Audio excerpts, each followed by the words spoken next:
The year is 1314. Scotland, a land of rugged hills and misted valleys, stands on the brink of destiny. A small, determined army of Scots, led by Robert the Bruce, prepares to face a far larger English force that threatens to crush their struggle for independence. The air is thick with anticipation, the horizon veiled in morning fog. Robert the Bruce, King of Scots, surveys the rolling hills of Bannockburn. Each ridge and river bend is a potential battlefield, every grove a strategic advantage. He knows the English army is larger, better equipped, and seasoned in the art of war. Yet, the land itself whispers opportunity to him, a subtle promise of how cunning and courage might overturn sheer numbers.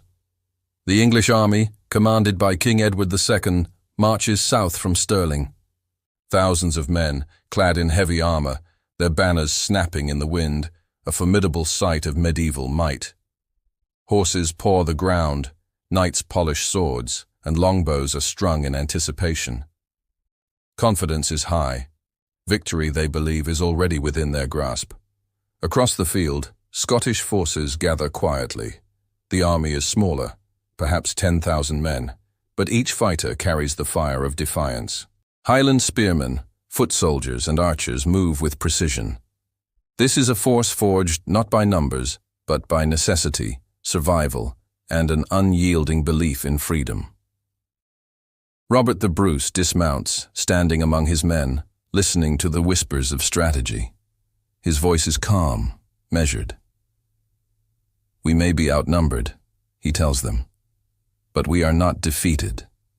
Today, we fight for our land, our homes, and our people. Stand firm, and let no man break your spirit." The Scottish army takes position. Natural terrain is their ally. Narrow passes funnel the enemy, marshy ground slows cavalry, and hills conceal hidden movements. Each soldier understands the importance of discipline and unity. This is a battle where intellect and courage must outweigh brute force. On the English side, scouts report the unusual formations of the Scots. Edward II grows impatient, demanding immediate action. His generals urge an aggressive advance, confident in the superiority of their knights. The sun glints off polished armor, signaling both strength and hubris. As morning turns to midday, the first clash begins. Scottish spearmen, tightly packed and immovable, hold the ground. Horses collide with bristling pikes. Knights are thrown from their mounts. Confusion spreads in the English ranks. Their numbers are formidable, but the terrain and tactics blunt their advantage. Bruce rides along the front line, rallying men with shouts and gestures. His presence ignites courage, the soldiers seeing their king not as a distant commander, but as one of them, sharing danger and defiance alike. Each man's determination fuels a collective strength greater than the sum of their bodies. The English cavalry attempts repeated charges. Heavy armor crashes against spears like waves breaking against cliffs. Horses stumble in hidden pits, soldiers falter, and panic spreads in sections of the army. What was meant to be an unstoppable force now faces resistance that cannot be broken. Scottish archers take their positions in the high ground. From behind ridges, they release a rain of arrows, precise and deadly. They target officers and vulnerable units, striking fear and disarray into the English lines. Coordination between infantry and archers becomes a symphony of war, each movement calculated for maximum impact. The battlefield becomes a scene of chaos. Dust and smoke swirl in the afternoon sun. Shouts of command, the clash of steel, and the screams of men fill the air. Yet the Scots hold firm, disciplined and unyielding, embodying the spirit of a people who will not surrender. Edward II grows desperate. He attempts to rally his men personally, riding into the thick of combat. Yet even kings cannot command obedience in the midst of fear and confusion. Around him, knights fall, and the tide of battle shifts imperceptibly but unmistakably toward the defenders. Bruce observes from a small ridge, noting the exhaustion and disarray of the English ranks. He sends contingents to flank, exploiting every weakness, every hesitation. Each maneuver is precise, deliberate, turning terrain and timing into weapons as effective as swords. As dusk approaches, the Scots intensify their assault. Hidden reserves strike suddenly, enveloping isolated English units. The noise of battle crescendos. It is no longer merely physical, but psychological warfare.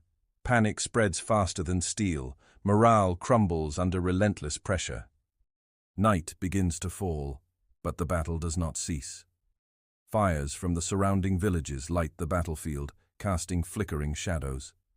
The English army, disoriented and fatigued, starts to break. Retreat is ordered, yet the narrow passes funnel them into traps. Many are captured, others slain.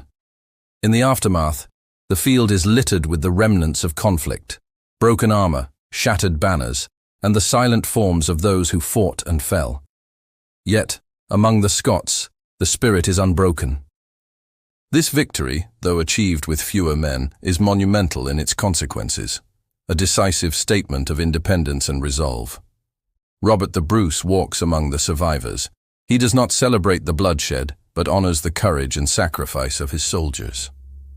The victory at Bannockburn becomes a legend, a story that will echo through centuries, a symbol of strategy, bravery, and the power of conviction against overwhelming odds. Across Europe, news of the Scottish triumph spreads. Monarchs and generals marvel at how a smaller, disciplined force defeated a massive, well-equipped army. Bannockburn becomes a case study in military genius, an example of how knowledge, terrain, and spirit can turn the tide of history. Today, the hills of Bannockburn are quiet, yet the legacy endures. Each stone, each path, whispers the courage of men who refuse to yield. Their story teaches us that even against insurmountable odds, resolve and unity can shape the fate of nations. The Battle of Bannockburn is not merely a tale of swords and shields. It is a testament to human determination, a lesson in strategy, courage, and leadership that transcends time. History remembers those who dared to defy the impossible, and through their spirit, we are reminded of what it means to fight for something greater than ourselves. As the sun sets over the Scottish highlands, the wind carries whispers of victory loss and undying resolve. The battlefield sleeps, but the legend awakens in the hearts of those who will tell it, generation after generation. Bannockburn remains forever a symbol of courage against overwhelming power.